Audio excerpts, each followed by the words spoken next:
Hello everyone, and welcome to Soccer 101. My name is Joe Lowery, and on this episode, we're talking all about soccer's phases of play. In the past, you may have overheard a group of coaches talking about phases of play, or maybe you scanned through a soccer tactics thread on Twitter, got a bit overwhelmed with all of the tactical jargon that gets thrown around in those threads, and kept on scrolling. If you've ever heard of phases of play, or read about soccer's phases of play in the past, and are still confused about the whole concept, we're going to get to the bottom of it today. To peel back the curtain and make our learning journey just a little easier, I'm going to go ahead and give us an outline for this episode. First, we're going to define what the term phase of play means. Then we're going to pinpoint exactly what soccer's phases are and how they connect to each other. Then, and finally, we'll walk through examples that illustrate those phases and give us some insight into their intricacies. With that rundown out of the way, are you ready to rock and roll? I'm going to assume that the answer is yes, because we're going to go ahead and get started. When someone mentions a phase of play in soccer, what are they talking about? What does the term mean? Well, let's break it down. A phase is a period or a stage in a progression. Let me give you an example. We've all heard someone, when they're talking about their moody teenager, say, "Oh, it's just a phase." The thing is, they're right. That teenager will almost certainly emerge out of teenagehood with their emotions at least a little more in check. It's not always a smooth process to move past the teenage years, but they'll get there, because those years are a phase. They end and lead to the next phase, adulthood. We know what a phase is, but what's a phase of play? To figure that out, all we have to do is take the concept of phases and apply it to a soccer game. In soccer, teams go through different stages. In one stage, they might have possession of the ball. In another stage, they might be back defending against an opposition attack. One stage, or phase, ends, and another one starts. For the most part, it's a continuous thread of actions with relatively little time between them. Maybe the best comparison for soccer's phases of play is the moon's phases. As the moon rotates around the Earth, and the Earth rotates around the sun, we see the moon's phases. It goes from a new moon, to a crescent, to halfway visible, to mostly there, to a full moon. One phase leads to another, that leads to another, that leads to another. The same thing happens in soccer. One phase leads to the next phase, which leads to the next phase. Okay, we have now officially defined the term phases of play, at least on a conceptual level. So now it's time to flesh out what those phases actually are. Let's start with a bird's eye view list of soccer's phases. The widely accepted theory, and the one that I subscribe to, is that there are 4 phases in soccer's open play. There's possession, defensive transition, defending, and attacking transition.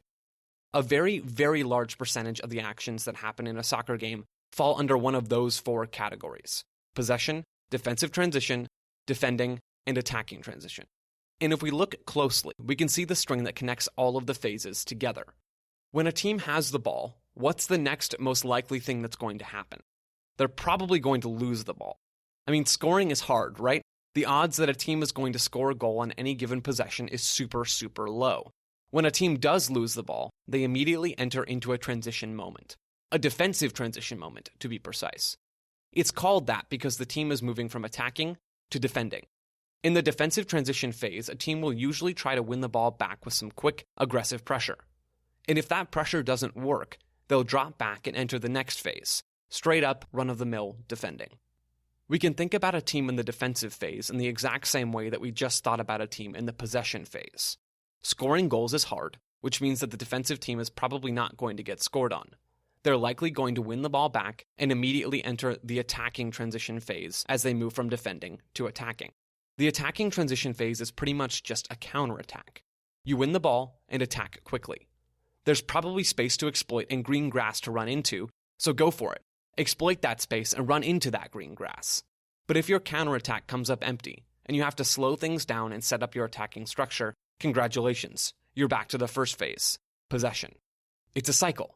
A team has the ball, they lose the ball, they try to get the ball back, they do get the ball back, and then they attack again. Sure, the cycle gets interrupted sometimes when silly things like goals happen, or when the ball goes out of play for a throw-in, or when the referee whistles for a foul. Roughly speaking, though, soccer teams cycle through the phases of play for 90-ish minutes. At this point, we've got a solid list of our 4 phases, and we've even got an understanding of how those phases relate to each other. In just a minute, we're going to dig into each individual phase and talk about some coaches who prepare their teams to execute the different phases really well. But first, this episode of Soccer 101 is brought to you by ExpressVPN. I've spent enough time writing and prepping for podcasts at libraries and coffee shops to know that sketchy public Wi-Fi just isn't really the way to go. When you or I connect to public Wi-Fi, we have no idea what's happening behind the scenes. I try not to assume the worst in people, but there's a good chance that someone's snooping on my internet searches or trying to steal my information when I'm on public Wi-Fi. And that's not cool.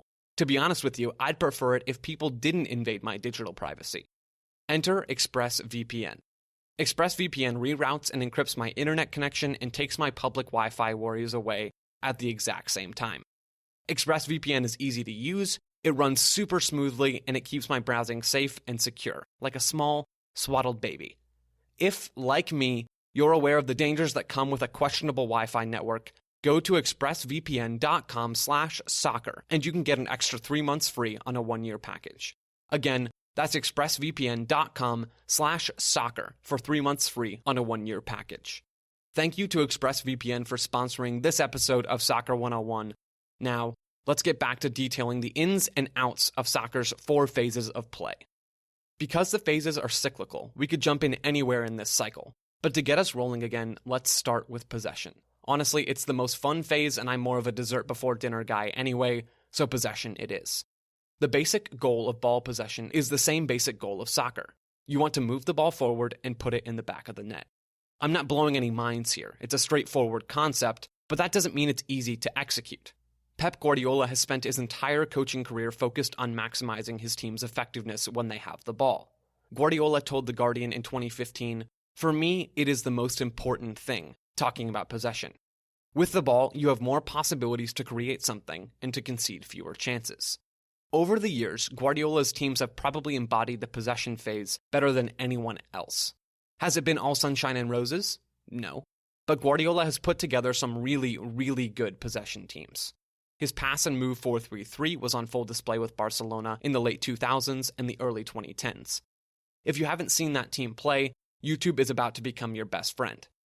Then, later with Bayern Munich and now with Manchester City, Guardiola has continued to prioritize possession and get creative with offensive tweaks. Those tweaks were, and still are, designed to boost his team's ability to score goals in the possession phase. Try as he might, Pep Guardiola will never perfect his attacking setup. That's just not how soccer works. For as long as he coaches, Pep will be forced to watch from the sidelines as his team loses the ball a bunch of times every game. That sounds kind of ominous, sorry about that. Turnovers aren't all that bad though, I promise. They aren't that bad because they signal a change from possession to the next phase of play, defensive transition. In modern soccer, the term defensive transition is pretty much synonymous with the term counterpressing, or gegenpressing if you want to get all German on me. Counterpressing simply means pressing a potential counterattack. You counterpress to stop your opponents from counterattacking. This is slightly random, but I think it's interesting that all of soccer's phases have an equal and opposite phase. I'm no Isaac Newton, but I know that when one team is in possession, the other team is defending, and vice versa.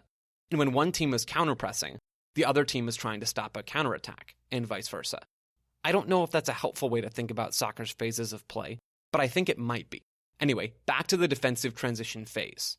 Jurgen Klopp's Borussia Dortmund team in the late 2000s and the early to mid-2010s made counterpressing famous. That Dortmund team really made the whole concept of defensive transition famous. Though he didn't invent the idea, Klopp has explained the value of pressing after you lose the ball quite succinctly in the past, saying, "Gegenpressing lets you win the ball back nearer to the goal." Under Klopp, Dortmund swarmed the area around the ball, using their defensive transition moments almost as a way to attack. Because pressure in the defensive transition phase usually occurs high up the field, it can result in a really good attacking chance. According to Klopp, no playmaker in the world can be as good as a good gegenpressing situation, and that's why it's so important. It's a good point, one that I don't think even playmaker extraordinaire Kevin De Bruyne could disagree with. Like Pep and his beloved possession, Klopp will never completely perfect the defensive transition phase. And when his team, and other teams from all around the world, fail to win the ball back with aggressive pressure after a turnover, they're forced to drop back and enter the defensive phase. When they're not high-pressing or counter-pressing, teams defend in some sort of block near the halfway line or closer to their own goal. The idea of the defensive phase is to compress space and make life as difficult as possible for the offensive team. Usually, a team will defend with a couple of lines of 4 or 5 players to cover ground vertically and horizontally. Diego Simeone's Atletico Madrid and their trusty 4-4-2 is probably the most prevalent modern example of a team maximizing the defensive phase of play. Simeone sets up his defensive structure with a bunch of players in the center of the field, blocking the opposition's easy and direct path to goal. His players move as a unit. They're connected, almost like links on a chain. When one player moves, the other 9 outfield players move with him. Because they're so good at making life miserable for the opposition by shifting together and constricting space, Atletico Madrid win the ball back a lot. When they do, it's phase 4 time, baby. That's the attacking transition phase. When you get the ball back, you want to attack quickly so that the other team doesn't have time to set up their counterpress or to get back into their structured defensive shape. The few seconds of defensive chaos after the ball is turned over is exactly when the attacking team wants to make their move. Jose Mourinho's Real Madrid team was filthy good in attacking transition, winning La Liga in the 2011-2012 season. Forwards Cristiano Ronaldo, Karim Benzema, Gonzalo Higuain, and Angel Di Maria would race forward into the attacking half and overwhelm a recovering defense.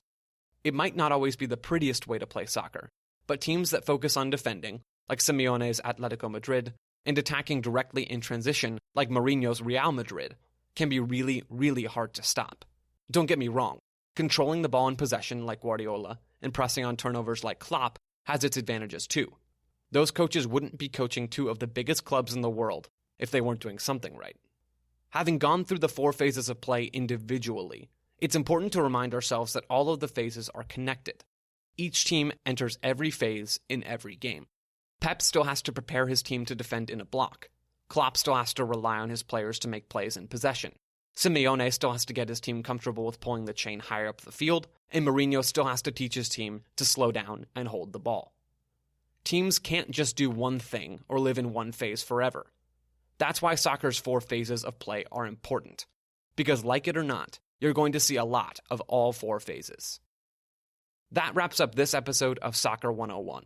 We went in on soccer's phases of play, how they relate to each other, and which coaches coach teams that best exemplify each phase. I've been Joe Lowery. Thanks for listening, everyone.